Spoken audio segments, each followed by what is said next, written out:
நீ குடிச்சாச்சா? பச்சை குடிதானா? இத பாரு, கல்யாணமானவங்களுக்கு இப்படி ஒரு தண்டனை வரக்கூடாது. இன்னைக்கு என்ன செய்ய போறோம் தெரியுமா? இந்த 5 நாள் போனது 5 வருஷம் போன மாதிரி இருக்கு. இந்த வீட்டுல என் வேதனை யாருக்கு தான் புரியுது? என்ன வாழ்க்கை இது? இத பாரு, கல்யாணம் ஆனதுல இருந்து அவ வீட்லயே அடைஞ்சு கிடக்குறா. எங்கயாவது வெளியே கூட்டிட்டு போ.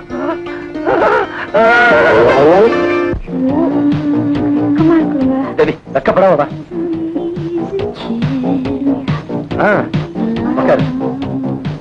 என்ன சாப்பிடுற? உனக்கு என்ன வேணும்? உங்களுக்கு என்ன பிடிக்குதோ அதையே சொல்லுங்க. உனக்கு என்ன வேணும்? உங்களுக்கு என்ன பிடிக்குதோ அதையே. சார், 2 பேரும் சேர்ந்து மாநாடு போட்டு முடிவு பண்ணுங்க. நான் நாளை காலையில வர்றேன். சரியான சாகுராய்க்கு வந்தது. மச்சே, புது கல்யாணம் போல இருக்கு.